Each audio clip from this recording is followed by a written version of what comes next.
치우침 없는 공정한 뉴스를 전합니다. 강지원의 뉴스 정면승부. 네, 오늘 하루 대한민국에서는 어떤 일들이 있었을까요? 오늘 있었던 주요 뉴스를 종합해드리는 강지원의 뉴스 정면승부 7시 뉴스 포인트입니다. 오늘의 주요 뉴스를 꽉 채웠습니다. 강지원의 뉴스 정면승부 뉴스 포인트. 네, 먼저 정치권 등 우리 사회에 있었던 일들부터 살펴보겠습니다. 친절한 숙현 씨의 까칠한 뉴스, 시사 컬럼니스트 이숙현 씨 나오셨습니다. 안녕하셨습니까? 네, 안녕하세요. 네, 1시간 전쯤에 반월공단에서 화재가 발생을 했죠. 그렇습니다. 경기 안산시 반월공단의 한 플라스틱 제조 공장에서 화재가 났습니다. 오늘 오후 5시 45분경이었다고 합니다. 그 플라스틱이 타면서 생긴 연기로 지금 주민들이 불안감을 상당히 호소하고 있고요. 소방 당국은 현재 소방차 20여 대를 동원해서 화재를 진압하고 있습니다. 아직까지 인명 피해는 보고되지 않았습니다. 소방 당국은 곧 화재 원인을 조사에 들어갈 예정입니다. 네, 그렇군요.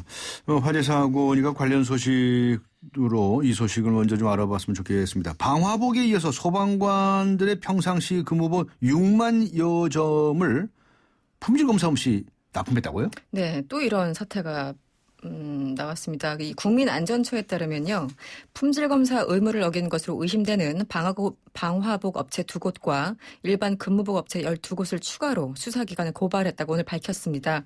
품질검사를 이행하지 않아서 검찰 수사를 받는 업체는 기존 특수방화복 업체 2곳을 포함해서 총 16곳으로 늘어났습니다. 안전처가 소방관 근무복 등에 대해서 품질검사를 했는데 이 기동복과 근무복 그리고 방한복과 점퍼 등 일반 의복 6만여 점이 기준에 명시된 한국소방산업기술원의 검사를 받지 않은 것으로 파악이 됐습니다. 이 소방관 분들 정말 방화복 하나 믿고 이 목숨 걸고 불길에 뛰어드는데요. 이 검사도 제대로 안 한 방화복을 주더니 이제는 근무복까지 참 부끄러운 현실입니다. 네. 그다음에 마크 리포트 미국 대사 공격 사건. 이 김기종이라는 사람. 네. 이 사람에 대해서 살인 미수 혐의 등을 적용해서 경찰이 구속영장을 신청했다는 소식 들어와 있죠? 그렇습니다. 미국 대사 피습 사건 수사본부의 윤명성 종로경찰서장이 오늘 오전에 브리핑을 가졌습니다. 김기종 씨에게 살인 미수와 외국 사절 폭행 그리고 업무방해 등 혐의를 적용해서 구속영장을 신청했다고 밝혔습니다. 경찰은 김 씨가 북한을 수차례 왕래한 전력과 또 김정일 분향소를 설치하려고 시도했던 전력 등을 확인했다면서 국가보안법 위반 혐의도 수사해서 추후 혐의 적용을 검토할 방침입니다.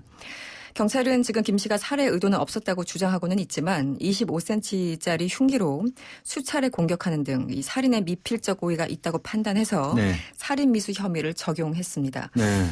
그리고 아침에는 이제 법원으로부터 압수수색 영장을 발부받아가지고 자택 등 이런 데도 압수수색을 했고요. 그렇습니다. 이 경찰서 수사팀과 서울청 사이버팀 25명은요.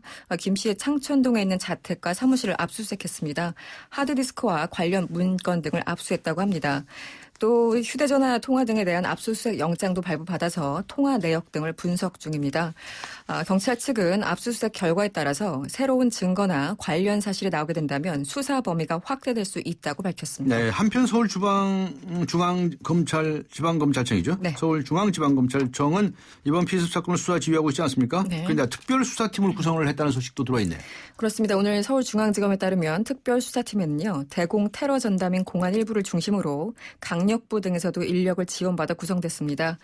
관련해서 김진태 검찰총장은 오늘 오후에 열린 전국 검사장 간담회에 참석해서 진상을 명확히 규명하라고 지시한 상태입니다. 앞서 서울지방경찰청은 종로경찰서 등을 중심으로 75명을 동원해서 수사본부를 구성을 했습니다.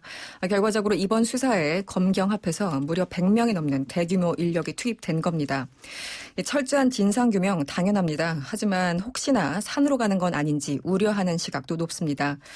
현재 우리 정부와 언론에서는 어제부터 이 테러라는 단어를 주로 쓰고 있는데요. 미국 당국을 비롯해서 주요 외신들은 폭력 내지 습격이란 단어를 쓰면서 오히려 신중한 태도를 보이고 있습니다.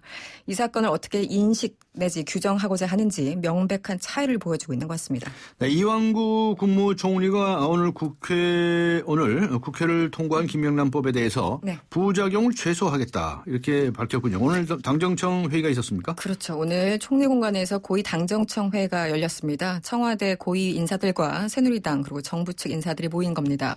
이완구 국무총리는요. 이 김영란법 관련해서 정부는 시행령 등 후속 조치와 관련해서 부작용을 최소화하는 방안을 강구하고 있다고 말했습니다. 김영란법은 현재 국무회의 심의 절차를 남겨놓고 있는 그런 상황입니다. 이 밖에도 오늘 회의에서는 최저임금 인상 문제를 비롯해서 공무원 연금 그리고 CCTV 의무화법에 대해서도 논의가 있었는데요. 먼저 최저임금 결정은 기존에 시행해 오던 방식대로 최저임금위원회에 맡기기로 했습니다. 또 공무원 연금 개혁은 특위가 종료되는 5월 2일까지 입법 조치를 완료하겠다고 합의했습니다. 또 최근에 부결된 어린이집 CCTV 의무화 법안에 대해서도요. 4월 임시국회 때 최우선으로 처리하겠다고 합의한 상태입니다. 네, 최저임금과 관련해서는 새정치민주연합이 오늘 현재 2030 세대들의 상황을 아주 실신 상태다 이렇게 표현하면서 빨리 올리자. 네. 최저임금 인상 빨리 하자. 이렇게 촉구를 하고 나섰네요. 그렇습니다. 새정치민주연합의 우윤근 원내대표는 오늘 오전 한 회의에서요. 이 최저임금을 적정 수준으로 인상하는 것이 절실하다면서 최경환 부총리가 임금 인상의 필요성을 인정한 것에 대해서 늦었지만 환영한다고 말했습니다. 네. 특히 우윤근 원내대표는 현재 2030 세대는 실업자나 신용불량자로 실신 상태라면서 이 청년 실업률은 IMF 때와 비슷한 10%에 육박하고 또 대졸자 10명 중 6명이 빚을 지고 있다고 지적했습니다. 이어 자신들이 지난 2012년 제출했던 최저임금 법안을 비롯해서요. 생활임금법 그리고 비정규직보호법을 말하는 이른바 장그래법을 적극적으로 추진하겠다고 밝히기도 했습니다. 네, 특별감찰관이라고 있죠. 네. 네, 청와대라든가 또는 무슨 대통령 네. 친인척 네. 뭐 이렇게 감찰하는. 예. 국회에서 세 사람을 추천을 했는데 그중에서 박근혜 대통령이 이석수 변호사를 특별감찰관으로 지명했다는 소식 들어와 있네. 그렇습니다. 우여곡절 끝에 특별감사관의 이름이 올랐습니다. 이 청와대 민경국 대변인이 오늘 브리핑을 가졌습니다. 이석수 변호사는 대검 감찰 1, 2과장과 이 춘천 전주지검 차장검사 등을 거쳐서 수사 경험을 두루 갖췄다고 표현했고요. 또 변호사 개업 이후에는 내곡동 사저부의 매입 의혹 사건과 관련해서 특별검사보를 역임하는 등 풍부한 법조 경험을 갖고 있다고 말했습니다. 말씀하신 것처럼 특별감찰관 제도, 이 직무상 독립성이 보장되고요. 대통령 친인척 그리고 수석 이상의 공무원들의 어떤 비위 행위를 상시 감찰하는 제도입니다. 청와대는 공직사회 청렴성을 확보하는 전기가 마련될 것으로 기대된다고 밝혔습니다. 네, 수고하셨습니다. 감사합니다. 네, 시사 칼럼니스트 이숙현 씨와 함께했습니다.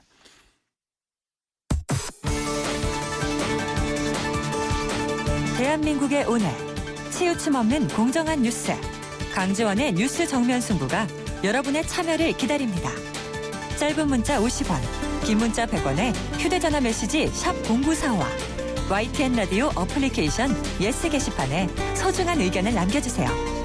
참여해주신 분들 중 추첨을 통해 정통 시사주간지 주간경향, 아시아 전문 월간지 매거진엔 구독권을 드립니다. 뉴스 정면 승부는 여러분의 참여로 완성됩니다. 대한민국의 오늘 강지원의 뉴스 정면 승부.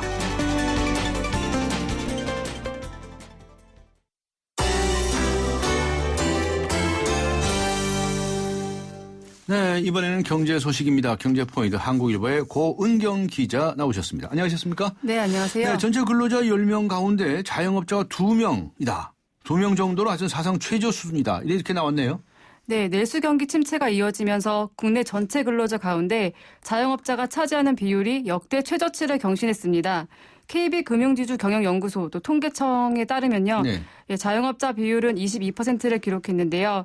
자영업자 수는 늘었지만 그 임금 근로자 수 증가폭이 더 커지면서 자영업자 비율이 하락한 겁니다. 네. 자영업자 수는 1997년 외환위기 때 기업 구조조정 여파로 실직한 사람들이 대거 창업에 뛰어들면서 꾸준히 증가했는데 네. 2008년 글로벌 금융위기 이후 경기 침체의 여파로 창업보다 폐업이 많아지면서 줄곧 하락세를 기록하고 있습니다. 자영업자들의 연령과 학력 또 활동 분야들을 살펴보니까요. 도소매와 음식이 제일 많았고 50대 또 대졸 이상이 각각 그 30%를 차지하는 것으로 나왔습니다. 네. 자영업자의 연간 평균 소득은 2012년 기준 3,472만 원으로 집계됐습니다.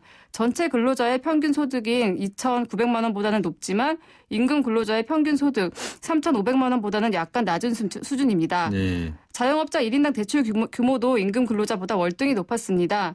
1인당 대출 규모는 2013년 기준으로 1억 1,700만 원으로 그 임금 근로자의 약 3배 수준이었습니다. 폐업도 늘고 있는데요. 2003년부터 10년간 자영업자 폐업 건수는 약 794만 건으로 매년 80만 명가량이 폐업을 경험하고 있습니다. 네. 이 같은 폐업 증가는 자영업자들이 내수 경기가 좋지 않은데 네. 빚을 얻어서 과당 경쟁 업적으로 진출을 하기 때문이고요. 네. 초기 창업 비용 등의 위험성에 대한 충분한 교육과 지원이 선행돼야 된다는 게 전문가들의 조언입니다. 네, 지금 우리 경제 사정을 아주 여실하게 나타내 주는 것 같네요. 네. 증권사의 꽃이라고 그러죠. 애널리스트. 네. 이 애널리스트들이 4년 새 400명이나 감소했다는 소식도 들어와 있네요. 예, 금융투자협회에 따르면 어제 기준으로 국내 62개 증권사 가운데 애널리스트가 한 명이라도 있는 55개 증권사의 전체 애널리스트 수가 총 1,157명으로 집계됐습니다. 네. 이는 국내 증권사 애널리스트 수가 사상 최대치를 기록했던 2011년 2월 말과 비교해서 약 27% 감소한 수준인데요. 증권사 리서치 센터에서 근무하는 애널리스트는 국내외 주식시장과 상장사 또 파생상품 시장, 채권 등을 분석해서 투자 전략을 제시하기 때문에 증권가의 꽃 또는 여의도 브레인 집단으로 불립니다. 네. 예, 특히 지난해 IBK 투자증권 또 대우증권이 연이어 애널리스트 출신 인물을 사장으로 임명하면서 리서치 센터장 전성시대라는 말도 나왔었습니다. 네. 하지만 증권사 입장에서 이 애널리스트는 기본적으로 수익을 내는 사업부가 아니라 네. 비용이 지출되는 부서이기 때문에 인력 구조 조정 대상에서 예외가 되지 않았습니다. 최근 수년간 금융투자 업계의 불황이 지속되면서 증권사 대부분이 인력 구조 조정에 나섰고 이 고액 연봉을 받는 애널리스트 수도 함께 줄인 겁니다. 아하. 증권사별로 살펴보면은요, 대우증권이 가장 많은 수의 애널리스트들이 있고요. 네. NH투자증권, 삼성증권, 신한금융투자 순으로 나타났습니다. 그렇군요. 다음 주 토요일 14일이죠. 네, 여자가 남자에게 사탕을 주는 화이트데이 아닙니까? 네. 이틀을 앞두고 반려동물 상품이 잘 팔린다는 소식도 있네요. 예, 반려동물 키우시는 분들이 많이 계십니다. 예, 2월 14일 발렌타인데이에 이어서 화이트데이에도 반려동물 상품이 잘 팔립니다. 예, 한 온라인 쇼핑몰이 화이트데이를 열흘 앞둔 최근 일주일간 반려동물 용품 판매를 살펴보니까 전주보다 2배 이상 늘었는데요. 애견껌, 간식, 영양제, 패션 상품, 장난감 같은 용품들을 구매하는 고객이 늘었습니다. 네. 이처럼 기념일에 반려동물 용품 판매가 왜 늘어나나 봤더니 반려동물을 가족으로 생각하는 문화가 생겨나고 있기 때문이라고 합니다. 연인에게 선물을 하듯 각종 기념일에 반려동물용 선물을 준비하는 이들이 늘고 있다는 거고요. 네. 이런 추세는 앞으로도 확산될 것으로 업계는 내다보고 있습니다. 네. 홍경 기자님께서 그동안에 아주 고정 출연해 주셨는데요. 다른 부서로 발령나셨습니까? 네, 그렇습니다. 네, 오늘 마지막 출연이시네. 네. 고맙습니다. 그동안에 예, 도와주셔서. 감사합니다. 네, 지금까지 한국일보의 고은경 기자였습니다.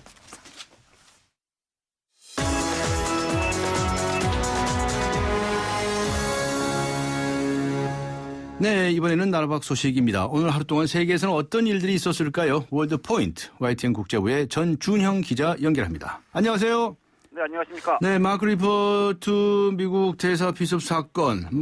이 사건 이후에 한미 관계에 어떤 영향을 미칠까 관심들이 많은데요. 한반도 전문가들 사이에서는 그렇게 한미 관계가 훼손되지는 않을 것이다라고 하는 의견이 많다면서요. 네, 그런 것 같습니다. 미국에서 한반도 통이다, 이렇게 부를 만한 대표적인 인물이 바로 전직 주한미군 대사들 정도로 볼 수 있을 텐데요. 일단 이 전직 대사들 대부분은 이번 피습 사건에도 불구하고 한미 동맹은 공고하게 유지될 것이다, 이렇게 전망을 하고 있습니다. 이 전직 대사들은 특히 이 리포트 대사가 이번에 어려운 상황 속에서도 용기 있고 의연하게 대처했다, 이렇게 평가하면서 네. 이런 점을 꽤 높게 평가를 하고 있습니다. 네. 이 전직 대사들 외에도요, 이 한반도 문제에 관심을 보여온 전문가들은 대부분 의견이 좀 비슷합니다. 비록 이 끔찍한 사건이 일어나긴 했지만 이게 극단주의자가 저지른 일종의 이 돌출 행동이기 때문에 한미 동맹에 영향을 주지는 않을 것이다, 이렇게 전망을 하고 있고요. 예. 또 오히려 이번 사건이 약이 될 거라는 시각도 있습니다. 네. 이번 사건에서 이 한미 관계를 균열시키려는 세력이 야만적이고 비겁한 행태를 보였다, 이렇게 평가를 받고 있기 때문에 네. 오히려 이번 사건을 통해서 한미 동맹이 더 강화될 것이다, 이렇게 보는 전문가도 있었습니다. 이 미국 쪽에서도 나름 긍정적인 언급이 나오기 시작하고 있는데요. 네. 일단 백악관 측에서는 리포트 대사 상태가 좋다는 소식을 들었다, 이렇게 얘기를 하면서 끔찍한 사건 직후에 그런 말을 하는 걸 들으니 상당히 기쁘다, 이런 입장이 나오고 있고요. 미 국무부도 새로운 성명을 발표를 했습니다. 분별 없는 폭력 행위에 위축되지 않고 한미 동맹은 공고할 것이다, 이런 입장을 재확인했습니다. 네.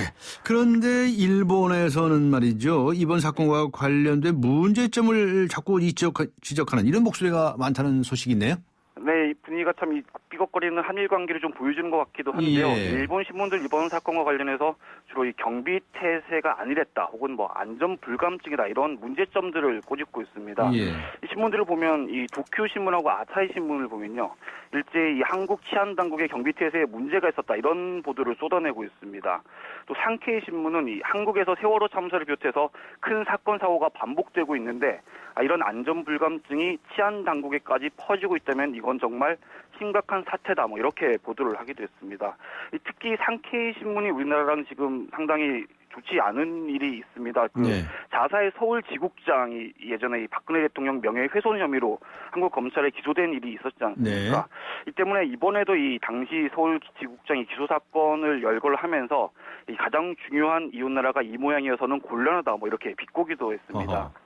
좀 보수적인 성향의 이 요미우리 신문 같은 경우는 이 한국에서 제5 권력으로 불릴 정도로 존재감을 키운 시민단체 그리고 이런 활동가들의 방치 실태를 좀 부각시켰다 뭐 이런 평가를 하기도 했습니다. 알겠습니다.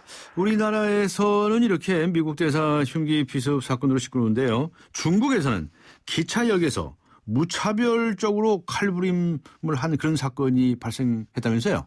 네, 그렇습니다. 오늘 아침이었는데요. 중국 예. 광저우 기차역에서 이 무차별적인 칼부림 사건이 발생했습니다.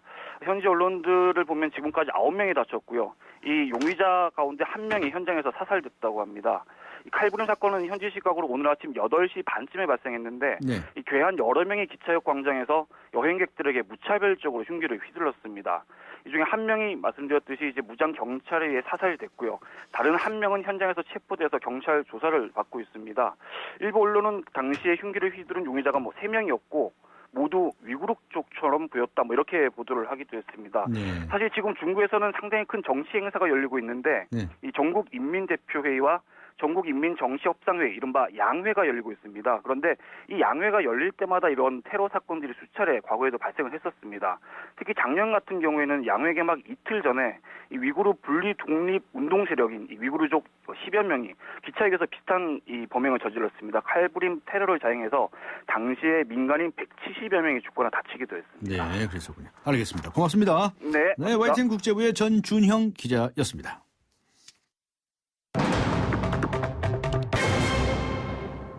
네, 최경환 경제부총리의 임금 인상 발언에 여야가 한 목소리로 환영을 하면서 발빠르게 논의에 들어갔습니다. 엊그제는 환노위에서, 국회 환노위에서 오늘은 고위 당정청 회의에서 최저임금과 관련한 인상 논의가 이루어졌는데요. 그런데 임금을 인상해 줘야 할 재계에서는 꼭 그렇지 않은 것 같습니다. 자제 권고를 내리고 있습니다.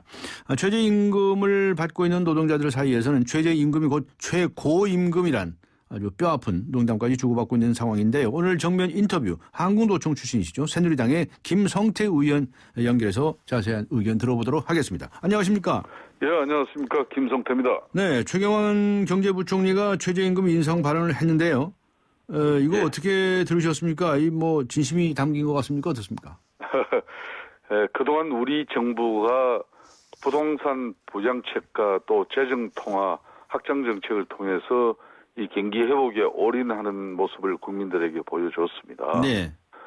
정부가 여러 가지 통화 지출 또 재정 지출 확대 이런 정책을 해왔지만은 지금 정말 이 좀처럼 돈이 돌지 않고 양극화가 심화되고 있는 아주 안 좋은 상황이에요. 네. 그러니까 본격적으로 이 경제에 활력을 가져오기 위해서는 이제는 가계 소득을 정대시켜 국내 소비 증가를 견인할 필요가 있다고 판단한 겁니다. 네. 예. 가계 소득을 증가시키는 예, 방침으로 정책 전환이 좀 크게 있으면 좋겠는데 아직 네. 그런 대책들은 나온 것 같지 않은 상태인데요. 그래서 이제 최저임금 인상 문제가 나오는 것 같습니다. 예. 그런데 왜 그렇게 최저임금 인상 문제는 논의가 부진했었나요, 그동안에? 사실상 최저임금 인상은 근로기준법상의 최저임금 대상자들을 위해서 고용노동부 산하에 최저임금 심의위원회가 있습니다. 예. 1년에 한 번을 하는 거죠. 네. 그러니까 기업들의 임금 인상도 노사 간에 1년에 한 번 협상해서 인상폭을 반영하듯이 최저임금 인상도 그런 면이죠. 네. 그런데 그래서 그런지 어떤지 잘 모르겠습니다만 아주 국회에서 최저임금 인상 논의가 본격적으로 들어가는 인상을 받고 있는데 맞습니까? 예, 그렇습니다. 네. 의회에서도 본격적으로 하실 겁니까? 지금 현재 최저임금 심의위원회는 네. 국회가 입법 활동이라든지 어떤 정부가 최저임금 근로자들을 위해서 임금 인상안을 가지고 와서 국회에서 심의하는 그런 제도가 아니고요. 네. 별도로 고용노동부 산하에 노, 사, 정이 참여하는 공익위원, 노사 공익위원이 참여하는 그런 최저임금 심의위원회가 있어요. 네. 여기서 이제 6월 달에 내년에 실질적으로 반영할 최저임금 근로자들의 최저임금 결정을 여기서 결정하는 겁니다. 예. 그런데 이제 국회는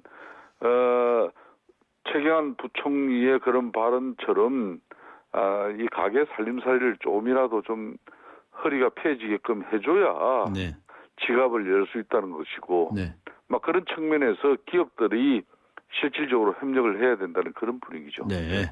국회의원분들은 아주 뭐든지 다 하실 수 있는 줄 알았더니 권한이 아니네요. 네, 그렇습니다. 네? 예. 그런데 아무튼 최저임금 심의위원회에서 뭔가 좀 정쟁과는 다르게 좀 놀려라. 너무 낮다. 네. 이렇게 이제 계속 주장을 하고 계시는 거죠. 예, 그렇습니다. 네. 새정치민주연합에서도 아주 그냥 최대 40% 안팎의 단계적 인상을 추진하겠다. 이렇게 얘기하고 나오는 것 같은데요. 예. 얘기 들으셨죠? 그렇습니다. 네. 김성태 의원님께서는 어떻습니까? 얼마나 올렸으면 저는 되겠습니까? 이런 거예요. 새정치연합에서 이제 문재인 대표가 낸 이 최저임금법 개정안에 따르면은 예. 최대 40%대 안팎의 단계적 인상을 사실상 당론으로 이렇게 추진하려는 거 아닙니까? 네.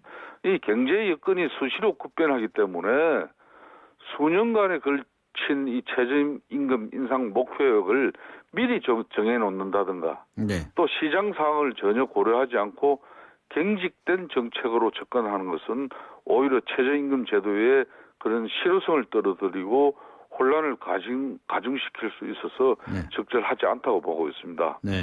이번에 최경환 경제부총리가 사실상 이 임금 인상을 이야기하는 것은 이건 아주 파격적인 이야기예요. 예. 원래 이 경제부처 수장이지 않습니까? 예. 경제부총리인데 고용노동부가 노동계 이런 최저임금 근로자들의 어떤 임금 처우 개선을 위해서 인상안을 좀 이렇게 분위기를 가져가고 또 정경련이나 한국경영자총협회 이런 데서 뭐 고용노동부에서 협조를 요구하더라도 이 경제부총리 이 기획재정부 이쪽에서는 기업들 너무 옥죄고 압박하는 거다 이렇게 되려 반발하는 게 보통 관례거든요. 예. 그런데 이번 경제부총리가 네.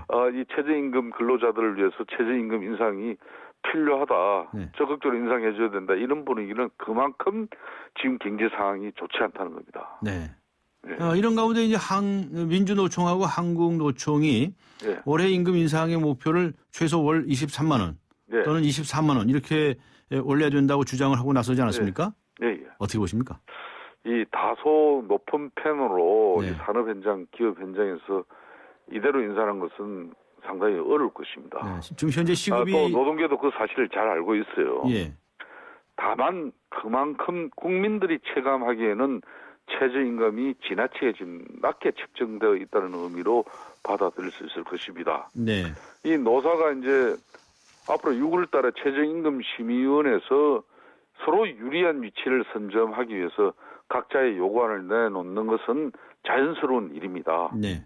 하지만 이런 일들도 협상 과정에서 합리적인 수준으로 절충이 될 수 있을 거로 있을 기대를 해요. 것이다. 그래야 말이 되는 거죠. 네. 그러니까 거기에 반해서 이제 한국경영자총협회 예. 정총이죠. 거기에서는 올해 임금 인상률 1.6% 안에서 조정할 것을 회원사에게 공고했다 이런 보도도 나오고 있는 걸 그렇습니다. 보면 거기서 아주 낮게 치고 있고요. 그렇습니다. 이 최저임금이 오르면은 네.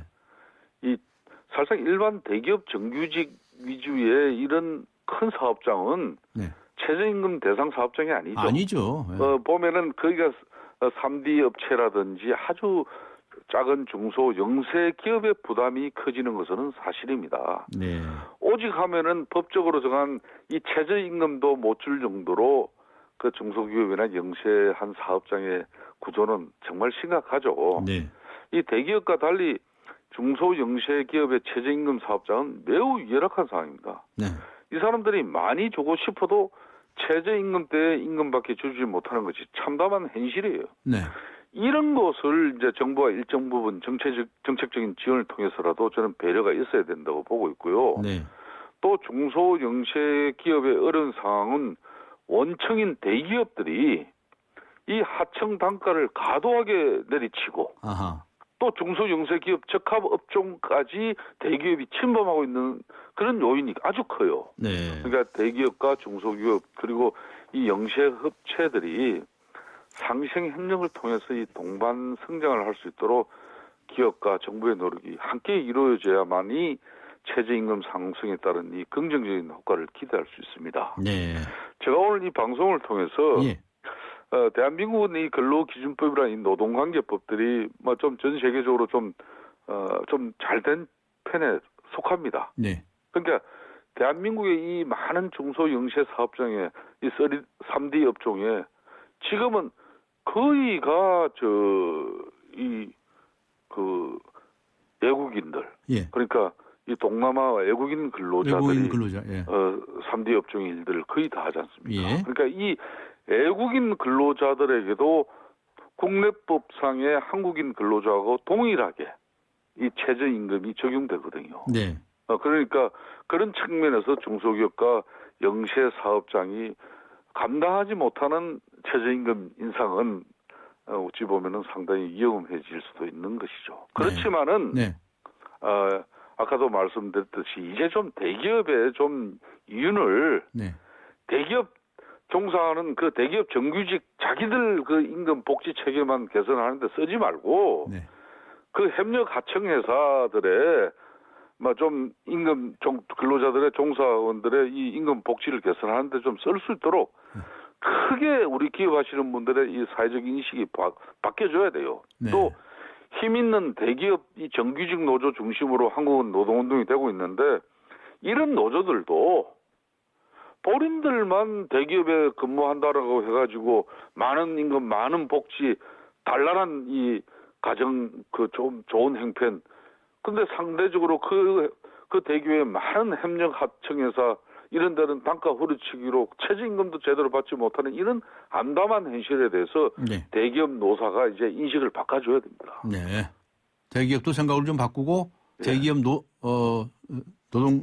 노총 노동자 단체도 생각을 좀 바꿔달라 이런 얘기시네요. 그렇습니다. 결국은 이제 6월에 가서 타협을 해봐야 되겠네요. 타협을 해야 됩니다. 알겠습니다. 이게 다 다른 기왕이 전화 연결됐으니까요. 한 가지만 여쭤보겠는데요. 이 새누리당의 당협위원장 교체 문제를 두고서 시끌시끌합니까? 예. 뭐 웃으시네요, 그냥. 요 며칠 사이에 우리 서청원 최고위원께서 이제 화를 내시고 네. 또 언론을 통해서 그런 당대표 최고위에서 언성을 높였다고 하는 부분이 이제 네. 기사가 당협위원장 교체는 정치적 살인이다. 이렇게 비판을 했더군요. 예. 사실 이 당협위원장은 각 지역에 예. 저는 서울 강서 지역입니다만 강서 을 지역인데 이 당원 협의회를 맡아서 운영하는 책임자이기 때문에 예. 내년 총선 후보자 공천에서 아무래도 유리한 자리입니다. 네. 그러니까 사실상 내년 총선에 후보자 공천이라고 생각하고 지금 반발하게 되는 것이죠. 네. 저는 그런 측면에서 네. 이제 지금 김무성 당 지도 체제는 이 당무감사라는 걸 상시적으로 해요. 예. 당의 상시적인 그 업무 중에서 이런 전국에 이런 한 250여 개 되는 이 당원 협의회를 상시적으로 당무감사를 통해서 각 지역구 그러니까 관리 운영 체제가 어떤지 이렇게 점검을 해요. 네. 그런 측면에서 이제 작년에 이 전당대회를 앞두고 이 당협위원장을 좀 사고 당협들을 당시에 좀 급하게 좀 어찌 보면은 역량과 또 내년 총선에서 좀 상당히 경쟁력을 확보할 수 있는 또 지역 주민들의 또 오는 많은 또 어떤 성원이나 또 관심을 가진 사람들이 이렇게 당협위원장으로 이렇게 확정되기보다는 좀 섣부르게 이렇게 결정한 측면이 있어요. 네. 이제 그런 측면에서 지금 당 지도부는 과연 이분들이 내년 이제 총선 체제에서 경쟁력을 가지고 지역 주민들에게 어필할 수 있는 건지 그래서 교체를 해왔다. 그런 고민을 하고 있는 것이죠. 네. 근데 그 8명이 다 친박계 사람들이라면서요. 저는 뭐 지금 새누리당 내 안에서 언제까지 이게 뭐 친박 말이야 그 친이 비박 이런 이야기가 나돌 필요가 없다고 생각합니다. 네. 알겠습니다. 작년 7월 전당대회 끝났으면 끝난 거지. 김무성 당대표는 새누리당 전체 당원들의 또 당협위원장들의 당대표고 네. 서청원 또 우리 선배님은 또 당 최고위원회 한 사람으로서 또 당의 의사결정 구조에 큰 역할을 하시는 그런 중요한 분이에요. 네. 이런 분들이 굳이 뭐 친박, 뭐 비박 이런 뭐 친이 이런 거 따질 필요가 없다 저는 봅니다. 그런데 하여튼 시끌시끌하군요. 알겠습니다. 그렇습니다. 고맙습니다. 네. 예. 네. 지금까지 새누리당의 김성태 의원이었습니다. 지금 시각은 네, 고맙습니다. 7시 30분을 가리키고 있습니다. 이 시각 교통 상황 알아보고 가겠습니다. 박화영 캐스터입니다. 네, 금요일 도로 위에서 시간이 하염없이 흘러가고 있습니다. 안 그래도 어려운 길 위로 남부순환로 구로 전화국 사거리 가는 길 사고가 나서 그 무게감이 더해집니다. 시흥 나들목 부근 2차로에 승용차끼리 부딪히는 사고가 있었고요. 처리가 안 돼서 뒤쪽으로 더 많이 밀리는 상태입니다.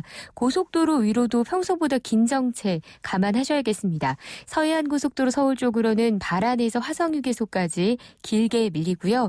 비봉에서 매송까지 서서울 요금소에서 조남분기점, 일찍에서 금천까지 답답하고요. 연결되는 서부간선도로도 저녁 내내 양방향으로 꽉 막혀 있습니다. 한강 다리 중에서는 청담대교가 양방향으로 밀리고요. 청담대교로 향하는 분당 수서로는 성남 외곽 방면으로는 수월한데 청담대교 방면으로는 전 구간 꽉 막힙니다. 강지원의 뉴스 정면 승부 교통정보였습니다.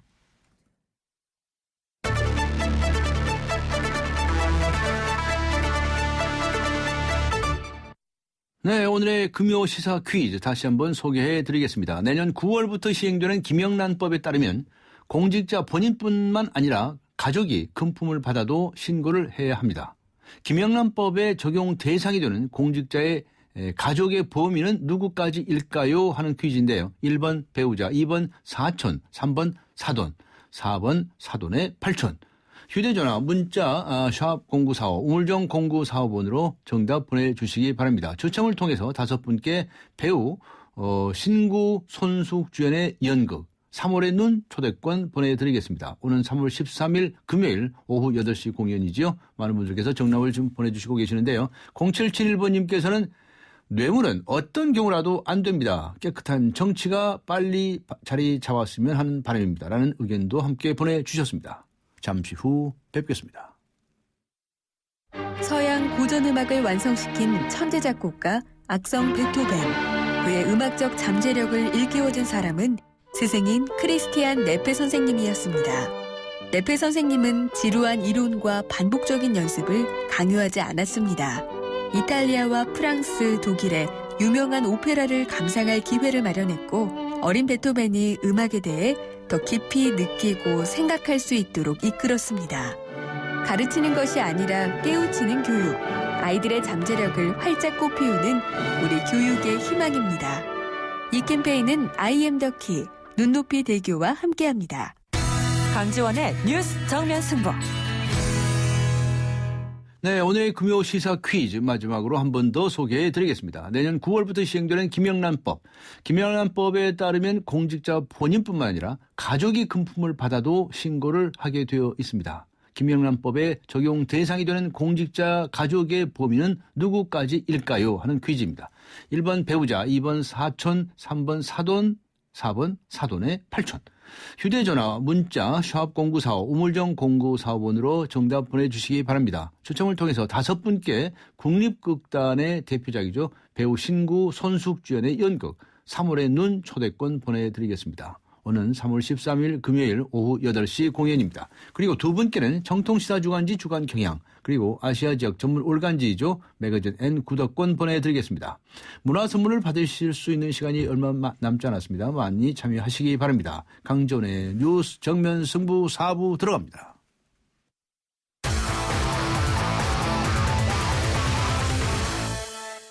네, 오늘 하루 동안 스포츠계에서는 어떤 일들이 있었을까요? 스포츠 포인트. 중앙일보의 박린 기자 연결합니다. 안녕하세요. 네, 안녕하세요. 네, 윤석민 선수 소식부터 전해주셔야 되겠습니다. 지난 1년간 메이저리그 진출에 도전했었는데요. 국내 최고 대우로 친정팀 기아에 복귀를 했죠? 네, 맞습니다. 미국 프로야구 볼티모어에서 1년간 뛰면서 메이저리그 도전했던 윤성민이 친정팀 기아와 4년 계약을 맺고 오늘 귀국했는데요. 계약 조건은 계약금 40억 원과 연봉 12억 5천만 원 등 총액 90억 원인데요. 네. 90억 원은 그 SK 최정의 86억 원을 넘어서 국내 프로야구 자유계약 선수 역대 최고액입니다. 네, 윤석민 선수가 국내로 복귀한 배경은 무엇인가요? 네, 윤성민은 지난해 2월에 볼티모어와 3년간 575만 달러에 입단했는데요. 윤성민은 볼티모어 산하 트리플A 노포크 타이즈에서 4승 8패에 그쳤고요. 올 시즌 메이저리그 스프링 캠프 초청 명단에서 제외된 데 이어서 시범 경기 출전도 좌절돼서 개인 훈련을 해왔습니다. 네. 친정팀 기아 관계자가 직접 미국으로 건너가서 윤성민을 설득했고요. 볼티모어가 이적료 1달러와 잔여 연봉을 지급하지 않는 조건으로 윤성민의 방출 요청을 받아들였고요. 그래서 윤성민은 올 시즌 개막전부터 뛸 수 있겠습니다. 기아가 그 스프링 캠프에서 9전 전패를 당했는데요. 국내 프로야구 통산 73승을 거둔 윤성민의 가세로 그 탄탄한 마운드를 꾸려서 그 반전을 노릴 수 있게 됐습니다. 네. 그다음에 강정호 선수, 미국 프로야구에서 이제 뛰고 있죠. 강정호 선수 시범 경기에서 아주 2경기 연속 장타를 기록했다는 소식 들어있네요. 네, 맞습니다. 피츠버그 강정호가 오늘 뉴욕 양키스와 시범 경기에서 6번 타자 겸 유격수로 선발 출전했는데요. 네. 그 이외에 2사 주자 없는 상황에서 좌익수 쪽 2루타를 뽑아냈습니다. 지난 4일에 그 메이저리그 첫 실전 무대에서 솔로 홈런을 터뜨린 데 이어서 2경기 연속 장타를 터뜨리면서 존재감을 과시했고요. 네. 한편 그 등부상에서 회복한 LA 다저스 투수 류현진은 그 오늘 13일에 그 샌디에이고와 시범 경기에 첫 등판할 예정이고요. 텍사스 추신수는 오늘은 그 목감기 증세가 있어서 결장했습니다. 네. 자, 프로축구가 드디어 내일 개막을 하네요. 앞으로 9개월간의 대장정에 돌입을 하죠. 네, 맞습니다. 올 시즌 K리그 클래식은 그 디펜딩 챔피언 전북이 기존의 이동국의 애닝요와 에두를 영입해서 절대 1강으로 꼽히고요. 포항과 수원, 서울, 울산이 대항마로 꼽히는데요. 그 전북은 내일 오후 3시에 전주에서 성남과 개막전을 치르고요. 일요일에는 그 윤정환 감독이 새롭게 지복을 잡은 울산과 최용수 감독의 서울이 맞대결을 펼칩니다. 올 시즌 K리그 클래식은 팀당 33경기를 치른 뒤에 상하이 6팀씩 나뉘는 스플릿 시스템을 가동해서 최종 우승팀을 가립니다. 네. 그다음에 프로농구는 이번 주말부터 플레이오프를 시작하네요. 네, 맞습니다. 정규리그 4위 LG와 5위 오리온스가 그 8일부터 오전 3승제 6강 플레이오프를 치르고요. 6강 플레이오프 승자는 그 1위 모비스와 4강 플레이오프에서 격돌합니다. 반대쪽에서는 정규리그 3위 SK와 6위 전자랜드가 6강 플레이오프에서 맞붙어서 승자가 2위 동부와 4강 플레이오프에서 맞붙는데요. 네. 오늘 미디어데이에서 각 팀 감독들과 선수들이 2색 공약을 걸고 우승을 다짐했는데요. 네. 그 출승 오리온스 감독은 그 모기업 대표 과자인 초코파이 그 선물을 약속했고요. 네, 초코파이. 네, 그리고 SK 김선영은 부서지지 않는 데에서 트로피로 덩크를 하겠다는 공약을 내걸었습니다. 네, 알겠습니다. 고맙습니다. 네, 감사합니다. 지금까지 중앙일보의 박린 기자였습니다.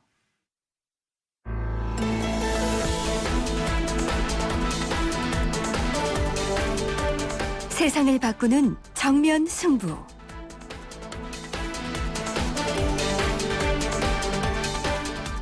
네, 세상을 바꾸는 정면 승부 건강 프로젝트 자연으로 돌아가기 시간입니다.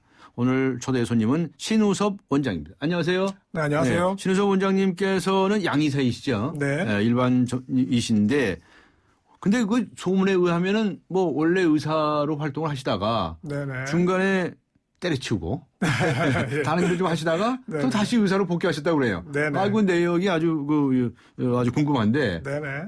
개인 신상 얘기도 좀 먼저 해주셔도 되겠습니까? 부끄러운 얘기입니다. 별 말씀. 예, 네.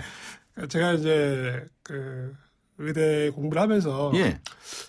제가 이해 못했던 부분이 참 그 큰 부분이 있었는데 왜냐하면은 그 많은 질병을 배우고 그 병의 형태를 배우는데. 이상하게도 병의 원인은 모른다부터 시작을 하더라고요. 의대에서 가르칠 때 그렇게 가르칩니까? 네, 병의 원인을 모른다? 네, 의학 교과서가 그렇게 되어 있습니다. 예, 교과서가. 우리가 흔히 알고 있는 고혈압부터 시작해서 여러 가지 병들이 원인은 모른다부터 시작합니다. 예.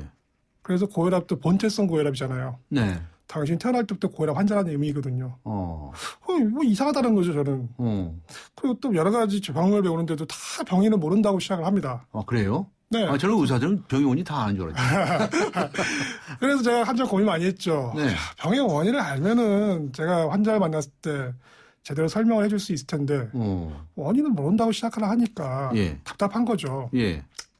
그러던 중에 이제 그 군대 이제 의사 면허를 따고 예. 군생활 대신에 이제 공중보건의로서 이제 예, 시골 예. 보건소 생활하는데 그때도 그런 약들을 처방해 주면서 항상 그런 부분에 의심들이 있었습니다. 그러니까 환자들한테 약은 처방은 이제 학교에서 배운 대로 이렇게 그렇죠. 처방, 의사로서 예, 처방을 하셨네요. 네네. 그래서 이제 결혼을 하고 아이를 낳았는데 초대가 돌을 지나면서부터 상당히 아토피가 심하더라고요. 예, 아토피가 심하더라고요. 그래서 이제 저희 이제 아내하고 저희 둘이서 이제 그 아이의 아토피를 위해서 굉장히 많이 고민을 했죠. 네네. 여러 가지 책도 찾아보고 네. 다른 어떤 뭐 한의학 쪽에서는 어떻게 했는지 뭐 이런 것도 찾아보고 그러면서 그런 걸 열심히 해봤는데 네.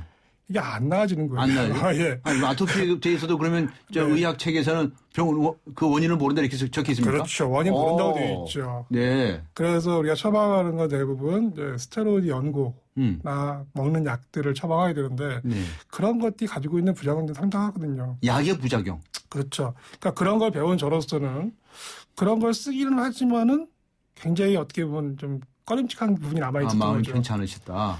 그런 중에서 이제 아내가 저한테 핀잔을 하더라고요. 네. 아니 아빠가 의사인데 의사가 그런 것도 몰라? 못 고치냐고 당황스럽더라고요. 아니 아빠가 도대체 의사인데 네. 그 자식의 아토피도 못 고치느냐? 그렇죠. 이게 핀잔을 받으죠. 네. 그러면서 저는 이제 이 병의 원인을 설명을 못할 것 같으면은 제가 좋은 의사가 못 되겠구나. 그래서 제가 의사를 잠시 접어두고 네. 다른 일을 하려고 노력을 했었습니다. 네. 그러셨군요. 네. 그래 다른 일을 하시다가 그러시다가 또 다시 왜 의사가 되기로 하셨습니까? 제가 그러면서 이제 그 어떤 공부를 하게 됐냐면 해독이라는 공부를 하게 됐는데 해독. 네. 해독이 무슨 뜻이죠? 독을 그렇죠. 이제 우리 몸을 청소해주는 어떤 그런 개념인데 이제 미국에서 나온 디톡스에 대한 부분이었거든요. 디톡스. 네. 근데 거기서 보면은 병의 원인이 음식에 있다고 얘기를 합니다. 미국에서요? 네. 네. 꼭 과연 그런가 진짜? 네. 음식이 그 수많은 병의 원인일까? 네. 그 의구심을 품기 시작하면서 거기에 대한 공부를 시작했어요. 네. 의과대학 새로 다니시는 기분으로 공부하시네요. 그렇죠. 여러 가지가 맞죠. 의과대학 책들이 아니라 이제 시중에 나와 있는 여러 가지 책들과 이제 이런 그런 자료들을 좀 검색하던 중에 많은 부분이 어떻게 보면 이렇게 이성적이고 합리적인 부분이 있구나. 이해가 가고. 네. 그러면서 제가 이제 스스로 바꿔봤죠. 네. 저 자신도 바뀌고. 네. 그러면서 우리 아이가 몇 년 동안 갖고 있어 아토피가 없어지는 걸 본 거예요. 네. 사라지더라고요, 아토피가. 도대체 아토피를 뭐 어떻게 고치셨는데요? 결국은 음식을 바꾼 거죠. 음식을 바꿨어요? 아이한테 먹이는 걸 바꿨습니까? 그렇죠. 아이가 먹는 걸 바꾼 거죠. 뭘 먹었는데 뭐로 바꿨습니까? 기존에 우리가 알고 있는 그 아이들이 먹어야 될 것들이 동물성 단백질부터 시작해서 그냥 기존에 했던 아이들이 먹던 그 과자라든지 아이스크림 이런 걸 수없이 많죠. 예. 그런 것들을 그냥 저희도 아이가 좋아하니까 그냥 아무런 생각 없이 사다주고 먹어라 이렇게 얘기해두고 걔들 아이들은 또 원하잖아요 또 아빠 이거 먹고 싶어. 그럼 단 거 그렇죠. 단 것에 입맛에 들면 근데 그런 부분들을 이제 제거해 나가는 거 시작한 거죠. 이게 음식에 문제가 있을 수 있겠구나. 그러면서 그 아이가 면하는 걸 보고 또 저도 그런 내 몸의 변화들을 느끼면서 이게 음식이 문제가 있겠구나. 그렇군요. 그런 생각을 하게 됐습니다. 그랬어요? 네. 그래서 지금의 생각을 좀 요약해서 정리해 주신다면 어떤 겁니까? 그러니까 음식을 결국 그렇죠. 그러니까 어떤 음식을 어떻게 바꿔야 한다. 그 부분은 조금 더 앞으로 뒤에서 설명을 드리겠지만요. 제가 지금 느낀 가장 큰 핵심은 뭐냐면 내 몸은 내가 먹은 음식으로 구성됐구나라는 겁니다. 내가 먹지 않은 음식이 내 몸에 들어와 있느냐? 단 한 가지도 없거든요. 그러면 그렇겠죠. 그렇죠. 먹어야 자기. 내 몸이 뭔가 이상한 증상을 일으키고 내 몸에 뭔가 불편한 걸 느낀다라는 거는 결국 먹은 음식에 문제가 있을 수 있다. 그래서 병의 원인은 음식에 있다라는 것을 제가 이제 깨닫고 그걸로 이제 환자를 다시 보기 시작하면서 그런 부분들을 지적을 해줬죠. 그 아토피라고 하는 것이 그게 소위 자가 면역 질환이라는 거 아닙니까? 네. 그렇게 표현하고 있습니다. 설명 좀 해봐 주세요. 자가 면역 질환이라고 하는 개념은 우리 몸을 지키는 항체가 있는데 그 항체가 우리 몸의 일부를 외부의 침입자 같이 항원으로 인식해서 항원항체 반응을 일으킨다는 개념이거든요. 그런데 이런 개념들을 설명을 듣고 공부를 하면서도 제가 가장 좀 이렇게 이해가 안 됐던 부분들은 왜 우리 몸이 갑자기 어느 날 미쳐가지고 항원항체 반응을 만들까? 멀쩡히 잘 살던 사람이 네. 갑자기 어느 날 뭔가 이상이 생겨서 어떤 부위든 간에 이렇게 공격을 하지 않습니까? 그래서 그 부위의 조직을 봤더니 염증 반응이 생기다 이거죠. 염증. 그렇죠. 근데 그런 반응들을 우리가 해석하기가 힘드니까 결국은 이거는 스스로 일으킨 염증 반응이다라고 하면서 우리가 배웁니다. 네. 그래서 그러한 그게 이제 부분들을 자가 면역 질환이라고 얘기를 거죠? 하죠. 네. 그래서 우리가 예전에 아토피부터 시작해서 설명할 수 있는 병의 원인 설명할 수 없는 여러 가지 병들이 있습니다. 뭐 류마티스 관절염, 궤양성 대장염, 크론스병, 루푸스 이름도 참 어렵죠. 네, 어렵네요. 네. 말씀을 하시면 못 알아듣겠네요. 네, 예. 그렇습니다. 뭐 예. 우리 몸에 안 생긴 데가 없습니다. 그런데 그런 병들조차도 다 증상과 이런 부분이 있지만 실제로 처방하는 약들을 보면 또 대동소이합니다.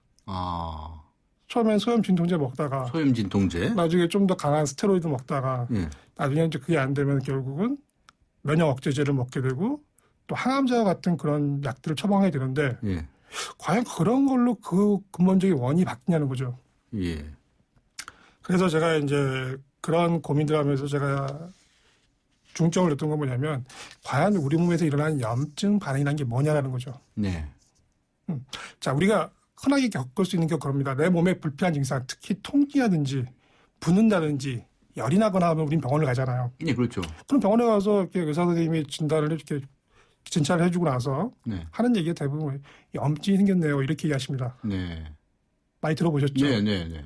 자, 그런데 의사 선생님들은 도대체 뭘 보고 염증이라고 얘기했을까요? 네. 그럼 염증이 뭘까요? 도대체? 네. 우리는 염증이라는 말을 흔히 쓰고 흔히 알고 있다고 생각하지만 네. 실제로 염증이 뭐예요? 라고 물어보면 대답할 사람이 있나요? 염증이 뭐냐? 예. 뭡니까? 뭐 생각나는 게 있으신가요? 뭐 골맞거나 좀 뭐 그렇죠. 네. 우리 골맞다고 생각하는데 실제로 보세요. 류마티스 관절염에서 고름 나오나요? 예. 아토피 때 고름이 나오나요? 예. 그건 다 염증이란 말이죠. 네네. 그러면 그런 염증 반응에서 고름이 나온 거는 화농성 염증이라고 해가지고 예. 감염에 의해서 생긴 염증 반응만을 화농성이라고 얘기합니다. 네, 화농성. 네. 그 외에 나는 여러 염증 반응들이 있죠. 뭐 결막염, 비염, 중이염, 구내염, 식도염, 위염, 다 염자로 붙어요. 천연염 다 염자로 붙어요. 그렇죠. 예. 다 염증 반응입니다. 중이염, 그것도 염증이에요. 다 염증이죠. 근데 뭘 보고 염증이라고 했냐는 거죠. 그냥 병이라는 말 아닌가요, 그러면? 그거는 염증의 정의라고 하는 게 있죠. 예. 그래서 우리가 이걸 흔히 이제 잘 이해를 못 하시는 분들이 많은데 네. 간단히 설명드리면 이런 겁니다. 네. 자, 우리가 다칠 수 있죠. 네. 특히 언젠가냐면 발목 같은 데를 삘 수가 있습니다. 네네. 자, 발목을 뼈다는 얘기는 뭡니까? 발목에 있는 인대가 손상이 된 거겠죠. 인대 손상. 네. 그렇죠. 그런데 인대가 손상되고 나면 그 부위가 변화가 시작됩니다. 네. 어떤 변화입니까? 그 부위가 네. 처음에 붓거나 그렇죠. 예. 그다음에 만져보면 화끈거리고 또 통증도 아픕니다. 그래서 아프기 때문에 잘 걷지 못하는 반응이 생기겠죠. 예. 자, 그런데 인대가 망가졌는데 왜 우리 몸은 붓고 열나고 아팠을까요? 뭐 하려고? 뭐 사고가 생겼으니까. 사고가 생겼으니까 뭐 하려고? 뭐 하려고? 그렇죠. 내 몸이 움직이는 건 뭔가 방향이 있을 거 아닙니까? 네. 근데 그렇게 망가진 건 알겠는데 망가졌을 때 왜 붓고 열나고 아팠냐는 거죠. 뭐 하려고? 당신 몸에 이런 문제가 있다는 사인을 보내는 거다. 그렇죠. 사인도 보냈지만 예. 또 그러면서 어떻게 됩니까? 치료를. 그렇죠. 회복을 하죠. 그러니까 이 염증이 왔다고 하는 것은 결국 내가 내 몸 스스로에서 그것을 이겨내기 위해서 노력하고 있다는 증거입니까? 그렇죠. 그렇게 볼 수 있습니다. 그래서 망가진 인대가 대부분 정상적인 사람들은 일주일에 열흘 정도면 다시 회복합니다. 네. 그러니까 발목뼈도 다시 걸을 수 있잖아요. 강원도도?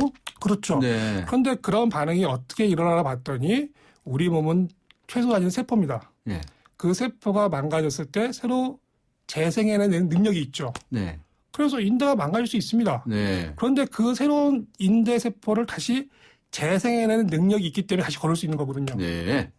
그런데 그런 세포 분열을 일으킬 때 보니까 필요한 에너지가 있습니다. 그 에너지가 뭔가 봤더니 혈액이죠. 혈액. 그렇죠. 그래서 혈액이 그쪽으로 쫙 몰리는 거죠. 그래서 우리가 붓는 겁니다. 네. 왜요? 왕성한 혈액 세포분을 일으키기 위해서는 에너지가 많이 필요하기 때문에 그쪽 혈액이 몰린 겁니다. 예. 그런데 혈액이 몰리니까 붓기만 한 게 아니라 또 열도 나더라는 거죠. 예. 그다음에 또 뭡니까? 아프기도 한다는 거죠. 예. 그러면 뭐예요? 통증을 비롯한 이런 반응들은 뭐예요? 혈액순환과 연관이 있구나. 피가 잘 순환하기 그렇죠. 하기 위해서. 그러면 그쪽으로 우리가 혈액을 집중시킴으로 인해서 세포 분열을 왕성하게 만들면은 다시 재생할 수 있다는 얘기죠. 네. 그래서 다시 한번 정리드리면 뭐냐면 망가질 수 있습니다. 우리 몸은. 네. 근데 그 망가진 부위를 회복하기 위해서 네. 혈류가 증가하면서 생기는 붓고 열나고 아픈 증상을 염증이라고 표현하는 겁니다. 네. 그렇군요. 그렇죠. 그럼 염증 반응은 뭡니까? 우리 몸에 좋은 거예요, 나쁜 거예요? 좋은 거네요. 바로 그겁니다. 어떤 의미는 감사한 거네요. 그렇죠. 우리는 염증 반응을 통해서 회복하면 나가는 겁니다. 네. 염증 반응이 없었더라면 그 부분은 어떻게 되면 썩어버립니다. 네. 그럼 이 염증 반응이 나타나면은 감사합니다. 그래야 되겠네요. 그런데 괴롭죠. 괴롭죠. 그러니까 병원을 가는 겁니다, 우리가. 네. 근데 그 괴롭기 때문에 가서 병원에 갔더니 병원에서는 약을 준다 이거죠. 네. 그 소염 진통제 같은 거 주지 않습니까? 그렇죠. 그런데 그때 염증을 완화시켜주는 먹는 그 소염 진통제가 우리 몸에 들어가서 도대체 어떤 작동을 하기 때문에 통증을 좀 완화시키고 염증 반응을 완화시킬 수 있을까? 라는 걸 들여다보면요. 바로 어떤 작용이냐면 혈관을 수축시키는 작용을 합니다. 혈관을 수축시켜버려요? 그렇죠. 그래서 순간적으로 통증을 좀 강화시켜주는, 경감시켜주는 역할을 하지만은 실제로 세포 분열을 일으켜주는 부분이 아니기 때문에 어떻게 보면 치료가 더 늦어지는 이런 일이 생길 수 있습니다.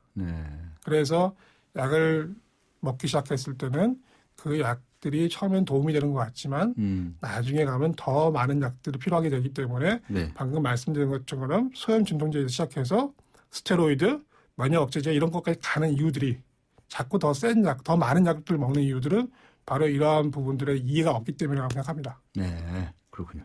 그 지금 이 시간에도 뭐 수많은 병원에서 수많은 이런 약들을 쓰고 있는데 뭐 이런 얘기 막 함부로 하셔도 됩니까? 그러니까 약을 써서 도움 받은 부분이 있습니다, 분명히. 그런데 그 약에만 의존하면 안 된다는 얘기죠. 그래서 그렇죠. 책을 쓰셨는데 책 제목이 의사의 반란이더군요. 네, 의사의 반란입니다.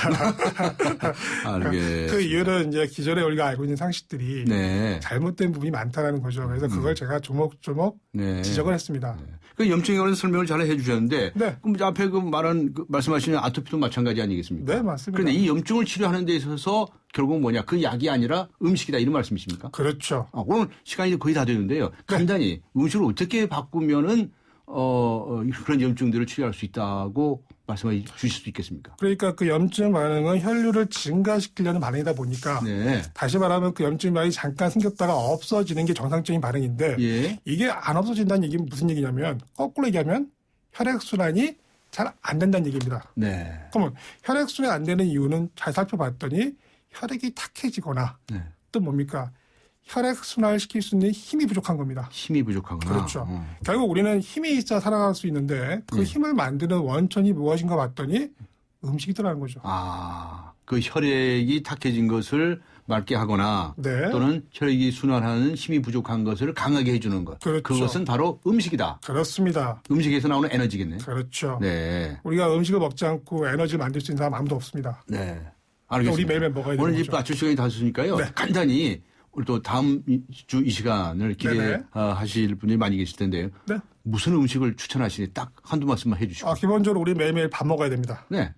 밥을 사랑해야 됩니다. 밥을 많이 먹어야 됩니다. 근데 요즘 통계 보십시오. 1970년대에 비해서 우리가 밥 먹는 양들이 자꾸 줄어들고 있습니다. 밥을 많이 먹어라. 그렇죠. 그리고요.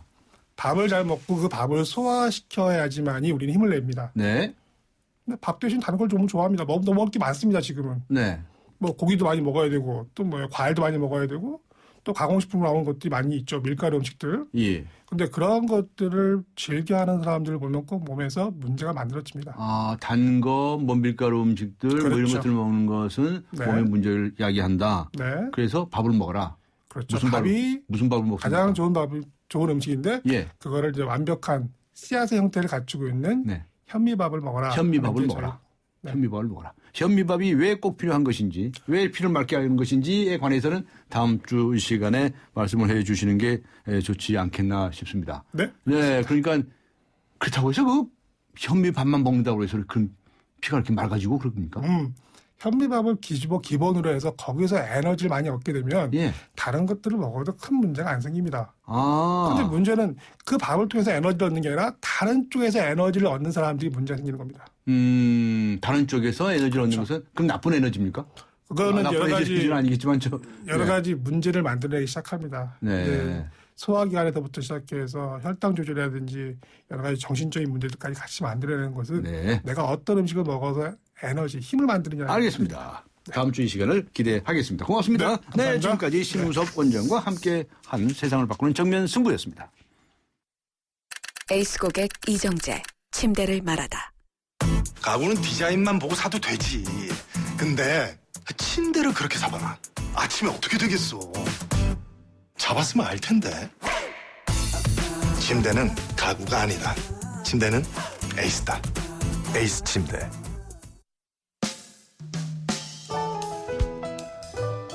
네, 오늘 금요 시사 퀴즈 정답을 발표할 시간입니다. 김영란법의 적용 대상이 되는 공직자 가족의 범위를 묻는 질문이었죠. 정답은 1번 배우자였습니다. 이번에 통과된 김영란법에 따르면 공직자의 배우자가 금품을 받는 경우 처벌 대상이 됩니다. 4369번님께서는 우리 사회에 잘 정착될 수 있도록 국민 모두가 힘을 보태야겠습니다라는 의견을 주셨습니다. 네, 공직자 배우자 오늘 정답이었습니다. 오늘 휴대전화 끝자리 0169번님께 주간 경향을, 2176번님께 매거진 N 구독권 보내드리겠습니다. 지금까지 프로듀서 신아람, 기술감독 이한님, 장시아, 작가 임현, 김민경, 그리고 진행의 강지현이었습니다. 여러분 고맙습니다.